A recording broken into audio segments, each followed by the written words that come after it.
What's up, EFD? And it's time for another Futbol Mundial, where we take you through the world's most interesting football stories. Yes, and this week we have tales about a legend making his return, chaos in Turkey, and an injury to a rather unexpected victim. Let's kick it off.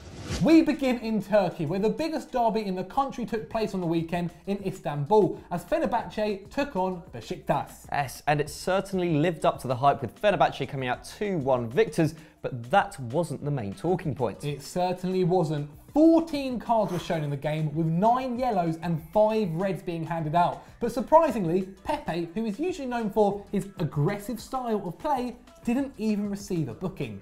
Yes, however, there was one Fener fan who got a little too invested in the game and decided to take his anger out on the closest thing possible. Look at this. Oğlum elektrik var.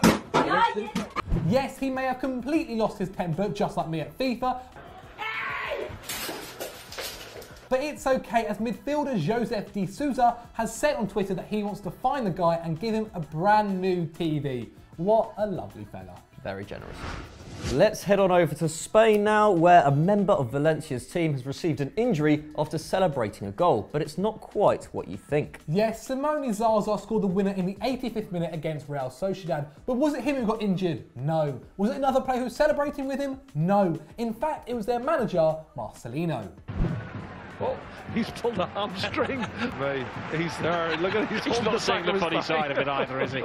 Yes, as you've seen there, the 52-year-old boss of Valencia pulled his hamstring while celebrating the winner and told the press afterwards, "I'm a bit injured, but I'd rather be injured myself than have an injured player. Like all good leaders, Marcelino, you took one for the team and we commend you for it." We go to America now for an extremely sad story, as a 9-year-old goalkeeper died in a freak accident on the pitch. Yes, Tommaso Sarace was on a youth training camp run by Juventus in New York when the goal frame fell on him. Tommaso was crushed and was consequently taken to hospital, but unfortunately passed away there. Authorities are currently investigating the nature of his death and reasons why the goal frame fell. Everyone at FD and EFD's thoughts are with the family and friends of Tommaso.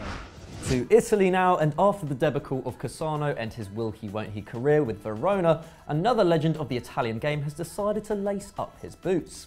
Yes, Pavel Nedved is that man who has come out of retirement at the age of 45 to play for Czech amateur club FK Skalna, and will feature alongside his son, who coincidentally is also called Pavel. Very imaginative there, Pavel. Not. The 2003 Ballon d'Or winner actually joined the club when he was 5 and played at youth level there for 8 years. The club have confirmed that they have re-signed the player, but because of his duties as Juventus vice president, just a small matter there, the Czech club are unsure when Nedved will be able to make his debut, but keep your eyes out. It's time for a new segment now, Michael, Zach's Instagram f***up of the week. Yeah, I don't know if it'll catch on. But anyway, this week is all about a certain Manchester City player. Yes, John Stones is the culprit after he posted a picture on Instagram congratulating Chelsea. Yes, that's right, Chelsea, on their win against Stoke and on Alvaro Morata's hat-trick. This is even more proof that players don't actually manage their accounts. It turns out the guy who runs Stones' account also runs Gary Cahill's, so clearly he forgot to switch accounts. The tit. Anyway, stay tuned for next week's Instagram f***up of the week. Almost definitely won't be happening. Well. Over to Qatar now, where after being awarded the 2022 World Cup, there have been several reports of deaths and harsh treatment of migrant workers constructing the stadiums there.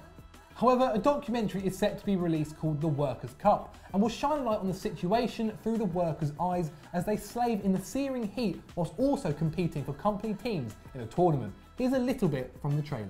Moment like this, maybe scouts will be coming around big players, so I have this hope and courage that maybe I can have a way out.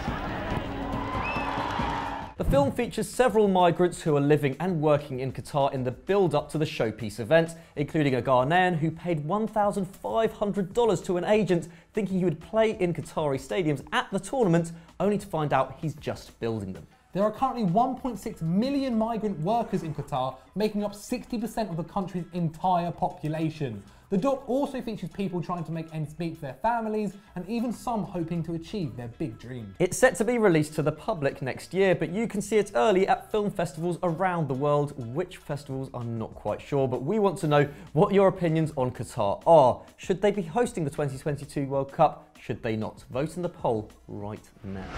So that was Futbol Mundial. As always, let us know what you thought in the comments below, and if you've missed out on any stories, let us know down there as well. But Michael, what should these people do next? Well, it was the quarter-finals of Stat Wars The Champions on the weekend, the first matchup between John Babb and Patrick van Straten. As you probably can guess, it is a very entertaining show. And as always, guys, don't forget to like and subscribe.